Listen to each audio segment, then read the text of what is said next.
Il a fini par devenir un ritualiste cannibale.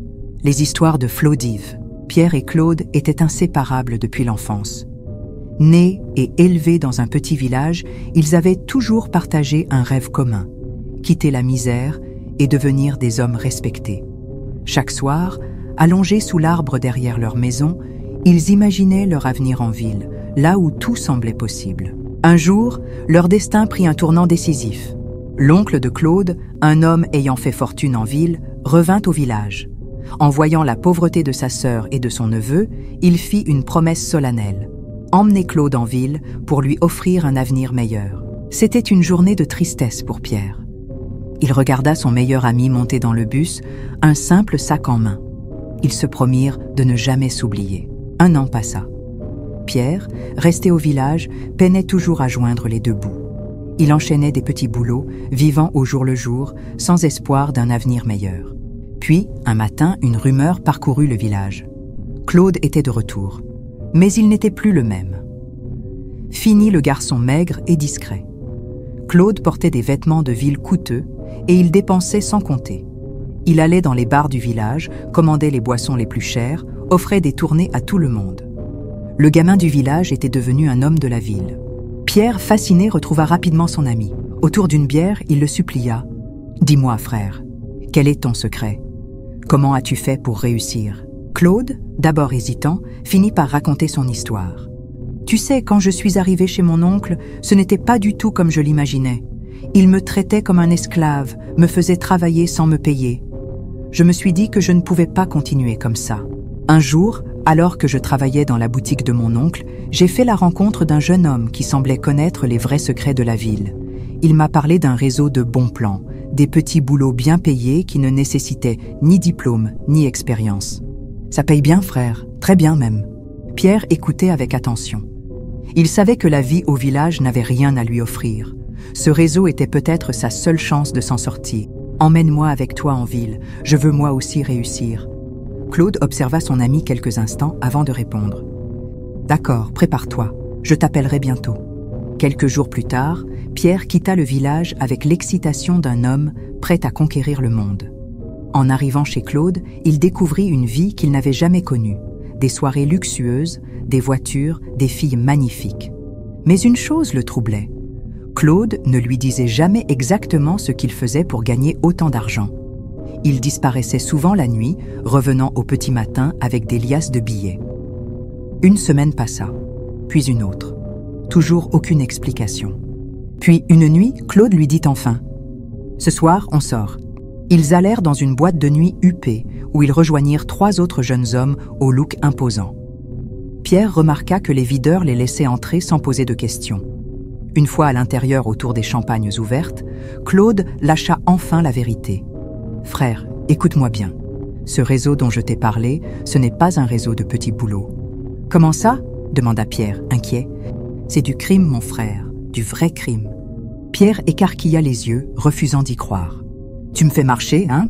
Claude échangea un regard complice avec les autres et éclata de rire. « Tu crois que je t'aurais amené ici pour plaisanter ? Notre boulot, c'est prendre ce qui ne nous appartient pas, par force ou non.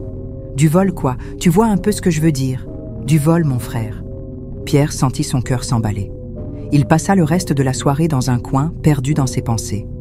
Comment avait-il pu en arriver là? Était-il prêt à devenir un criminel? Les jours passèrent, et au lieu de prendre ses jambes à son cou pour retourner au village, Pierre resta là à réfléchir à ce que Claude lui avait avoué. Il se sentait trahi par son ami, son frère. Mais Claude finit par perdre patience. « Écoute, frère, ça fait 1 mois que tu vis chez moi et tu ne fais rien. Tu crois que l'argent pousse sur les arbres ?» Pierre ne sut quoi répondre. Son propre ami, son frère d'enfance, le jetait à la rue. « Je t'en supplie, laisse-moi encore un peu de temps. » Claude haussa les épaules. « Le temps, c'est de l'argent. Si tu veux rester, il faut bosser. » Humilié, mais incapable de rentrer au village les mains vides et être à la risée du village, Pierre accepta. C'est ainsi qu'il fit son entrée dans le monde du crime. Claude et ses amis avaient une technique bien huilée. Ils utilisaient des filles de joie pour piéger des hommes riches et les dépouiller. Les filles repéraient leurs cibles dans des clubs huppés, les séduisaient et les amenait dans des endroits isolés où Claude et son équipe attendaient pour agir. Ce soir-là, leur informatrice s'appelait Janice. Une habituée du quartier, elle connaissait le moindre recoin des lieux où les hommes fortunés venaient.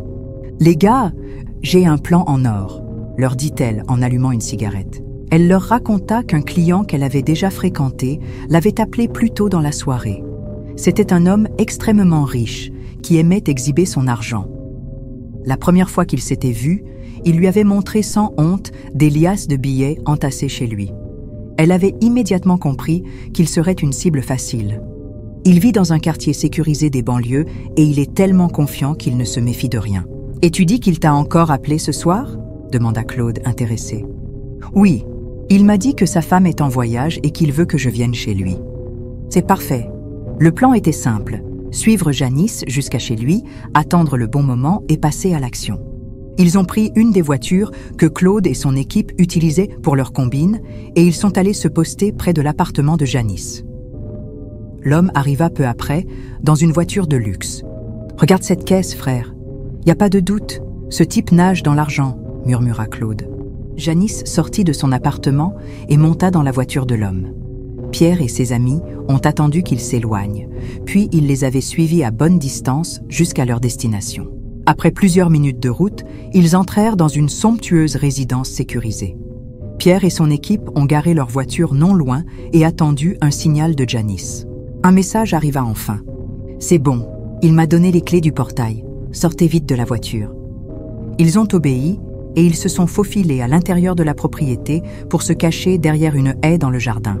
La maison était magnifique. Quelques minutes plus tard, un autre message arriva. « Bougez maintenant !» Ils ont discrètement pénétré dans la maison et se sont dirigés vers la chambre où l'homme, exténué, dormait profondément après sa longue nuit avec Janice, armé de machettes et de couteaux. Claude s'approcha du lit et plaça l'arme blanche sur la tempe de l'homme. « Ne fais pas de bruit !» L'homme ouvrit les yeux, totalement paniqué. Il était sous le choc. « Qu'est-ce que vous voulez ?»« L'argent, mon frère, tout ton argent, » répondit calmement Claude. Trop épuisé pour se défendre, l'homme hocha la tête, tremblant.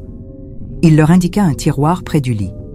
Claude l'ouvrit et en sortit plusieurs liasses de billets. « C'est tout ?» demanda l'un des amis de Claude. L'homme hocha la tête frénétiquement. « Si tu nous mens, on revient demain et ce sera pire, » menaça Claude. Ils ont vidé le tiroir, pris aussi quelques montres et bijoux de valeur, puis ont filé discrètement, laissant le pauvre homme tétanisé sur son lit. Une fois dehors, ils ont couru jusqu'à la voiture et pris la route en trombe.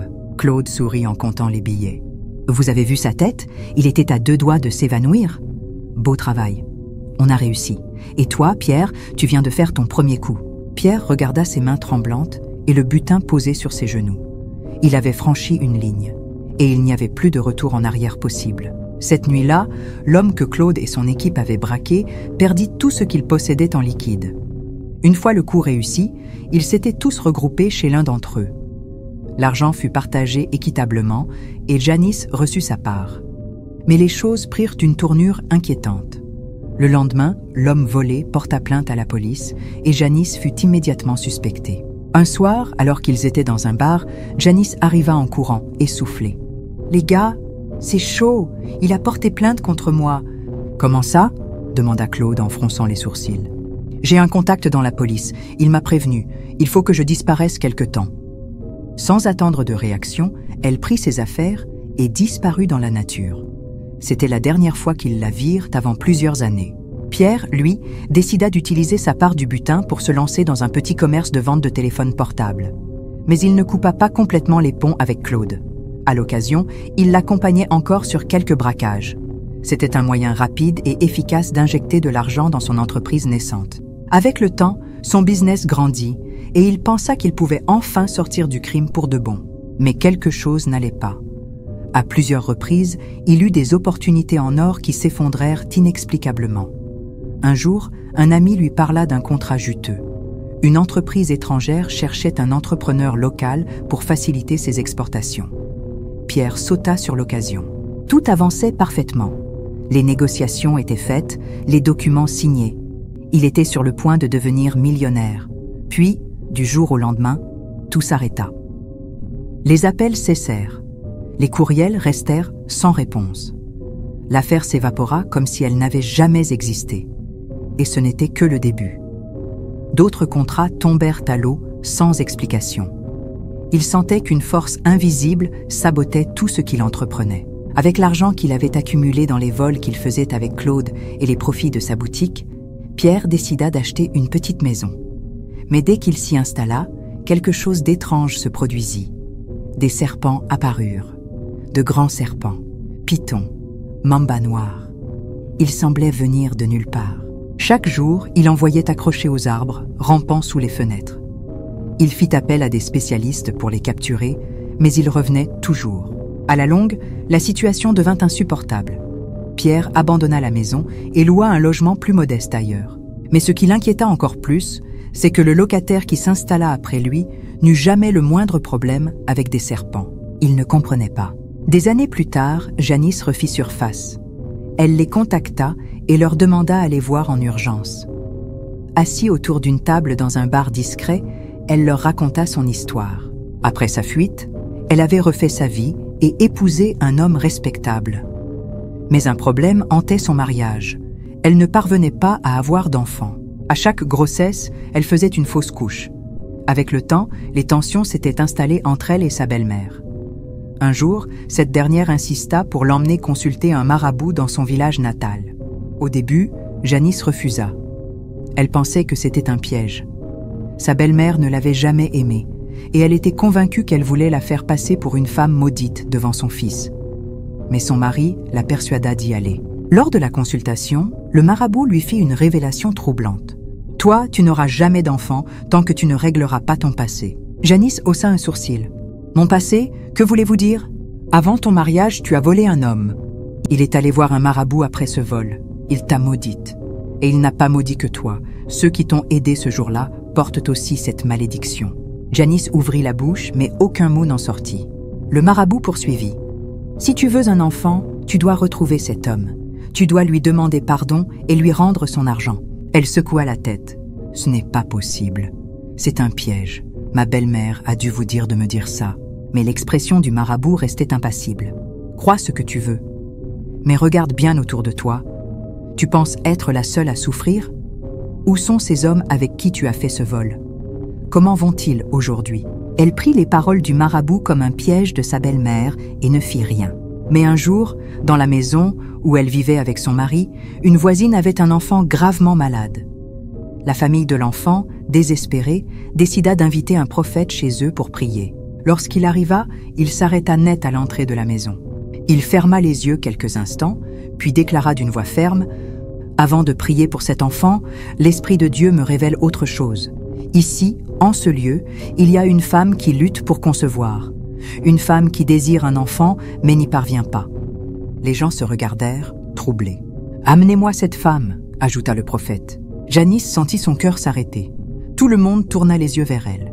Elle essaya de reculer, mais sa belle-mère lui prit la main et la poussa en avant. « C'est elle, prophète », dit-elle d'une voix tremblante. Sans un mot, Janice s'agenouilla devant l'homme de Dieu. Il posa sa main sur sa tête et murmura une prière. Puis, il la fixa dans les yeux et prononça ces mots.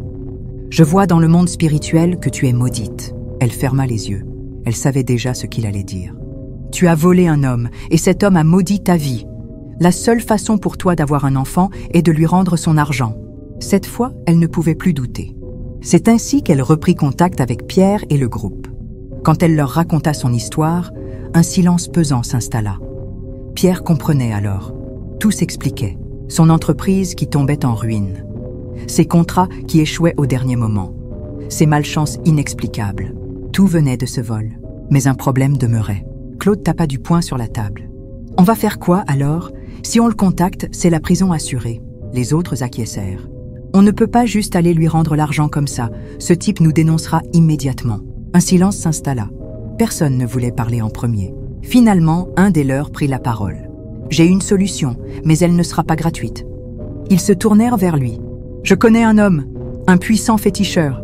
Si vous êtes d'accord, je peux nous organiser une rencontre. » « Et il peut nous aider ?» demanda Pierre avec espoir. « Oui, mais ça va coûter cher, très cher. » Chacun devait contribuer financièrement.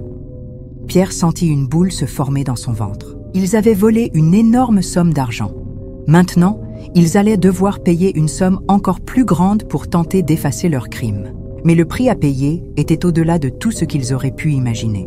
Après avoir rassemblé l'argent, ils allèrent ensemble chez le féticheur. Le jour du rituel, ils furent emmenés dans une clairière isolée. Là, en plein cœur de la forêt, ils rencontrèrent le féticheur. Il leur expliqua que, puisqu'ils avaient volé l'argent ensemble, ils devaient être purifiés ensemble. S'ils se séparaient et voyaient différents féticheurs, cela ne fonctionnerait pas. Puis, il leur apporta une grande bassine en plastique. Pierre jeta un regard à l'intérieur et recula immédiatement. De la viande en décomposition. L'odeur était insoutenable. Des asticots grouillaient dessus, la chair était verdâtre, visqueuse. Le féticheur les regarda froidement. « Mangez. »« C'est quoi ça ?» balbutia l'un d'eux, la voix tremblante. « Vous voulez être purifié, n'est-ce pas ?» répliqua le féticheur d'un ton glacial. « Alors mangez. » Ils hésitèrent. Puis Claude serra les dents, ferma les yeux et prit une bouchée. Pierre sentit ses larmes couler sur ses joues tandis qu'il portait un morceau à sa bouche. L'odeur lui donnait la nausée, mais il n'avait pas le choix. Ils mastiquèrent en silence, les yeux baignés de larmes. Ce n'est qu'après plusieurs heures de supplice que le féticheur lâcha enfin la vérité. « Ce que vous mangez, ce n'est pas de la viande de bœuf. » Pierre sentit son cœur s'arrêter. Le féticheur esquissa un sourire cruel. « C'est de la chair humaine. » Un frisson d'horreur parcourut l'assemblée. Certains recrachèrent immédiatement, d'autres vomirent. « Non, non, ce n'est pas possible, » murmura Pierre, tremblant. « Vous voulez être purifié ou bien, » continua le féticheur, « cette personne que vous mangez a été sacrifiée dans un rituel de prospérité. C'est ainsi que vous brisez votre malédiction. » Il venait de commettre l'irréparable. Le lendemain matin, après une nuit passée dans cette forêt, alors que Pierre et ses complices tentaient encore de digérer l'horreur de la nuit précédente, le féticheur leur annonça une nouvelle épreuve. « Votre purification n'est pas encore complète. Si vous voulez retrouver votre succès, il faudra accomplir un dernier rituel. » Pierre écarquilla les yeux, il pensait que tout était fini. Mais non. « Quand devons-nous le faire ?» demanda Claude. « Ce n'est pas pour tout de suite, » répondit le féticheur. « Quand le moment viendra, vous serez prêts. » Pierre ne savait pas s'il devait se réjouir ou s'inquiéter. Il venait de traverser l'indicible.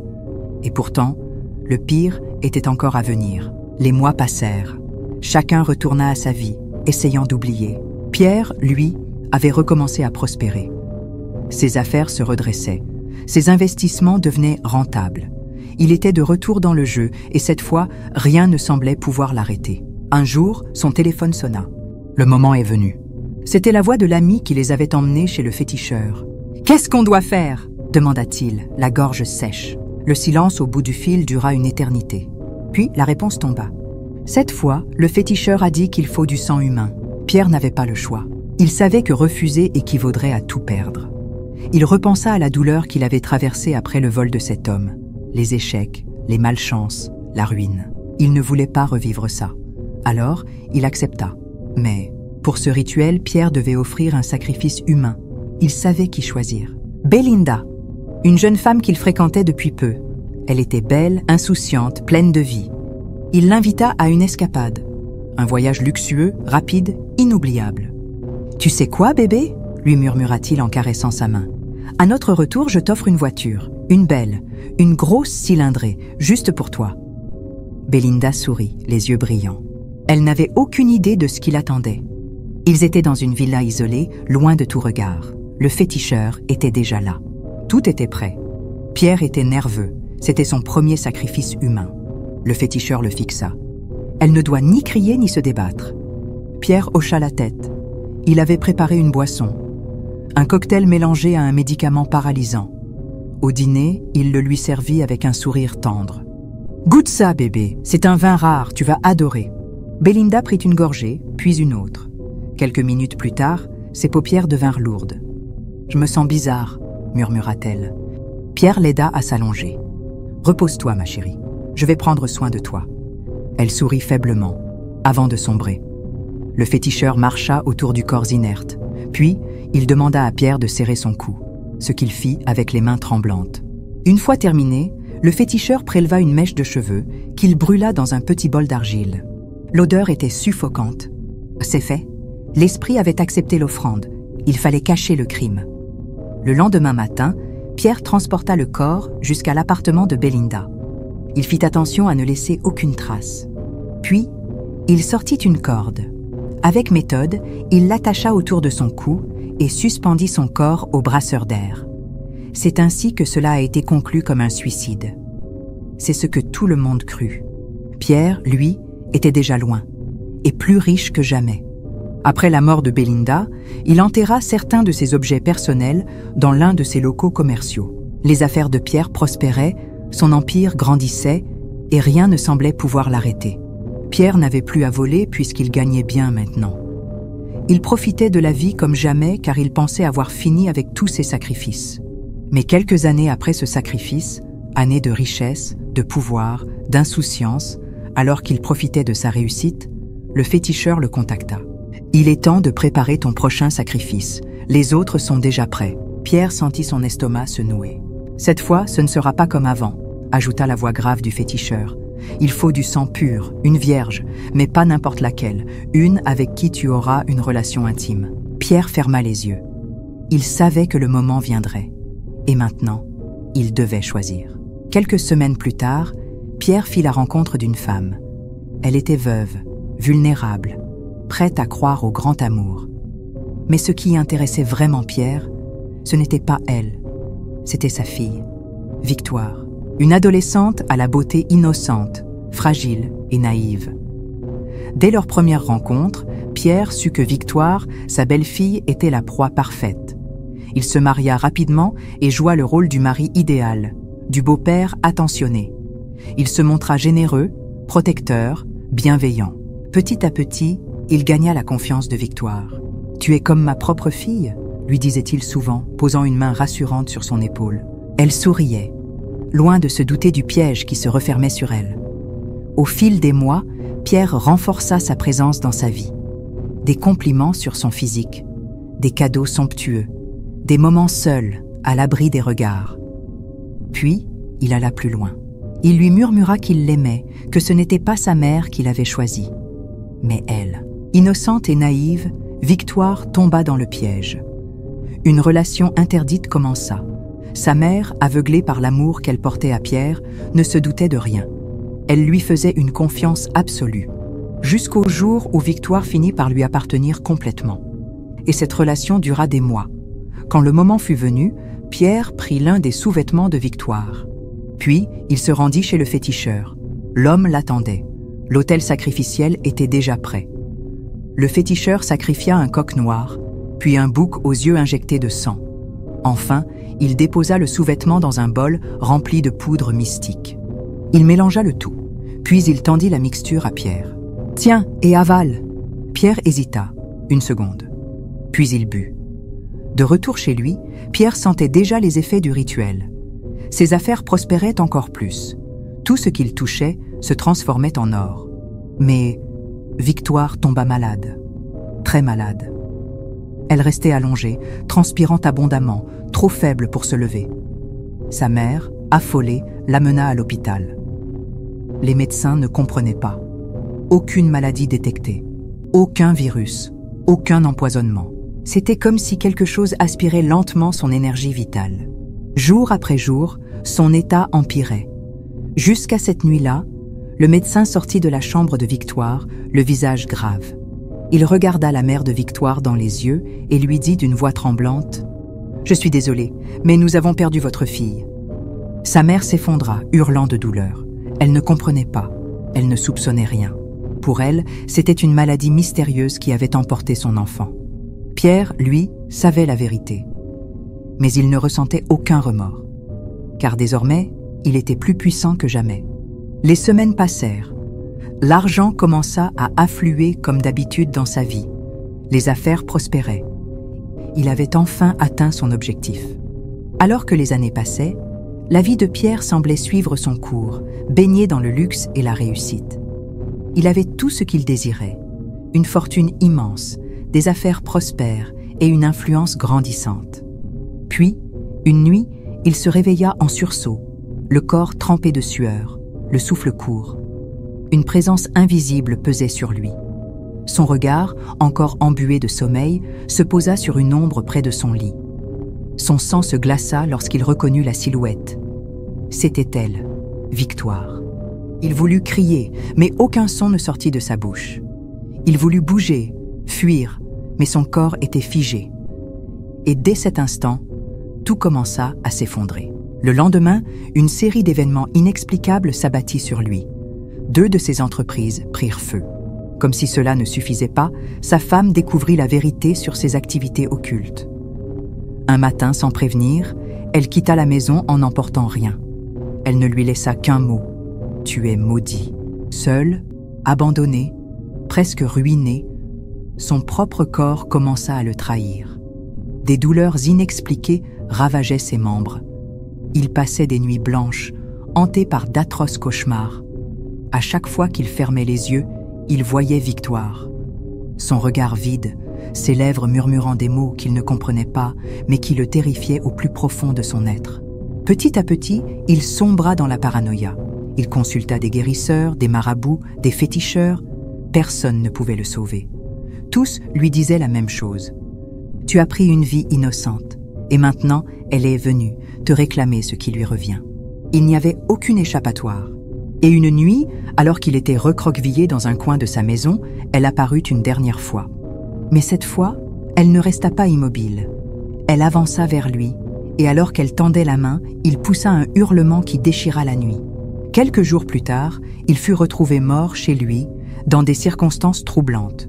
Son corps était suspendu exactement comme celui de Belinda, la jeune fille qu'il avait sacrifiée et suspendue à une corde. Et ainsi, le cycle du mal s'acheva. Nos actions entraînent des conséquences, souvent plus graves que ce que nous anticipons, et la conscience morale existe pour une bonne raison. Elle nous protège de dérapages qui pourraient nous détruire. L'argent est la racine de tous les maux. Merci d'avoir suivi cette histoire. N'oublie pas de t'abonner et de laisser un j'aime. À la prochaine pour une nouvelle histoire.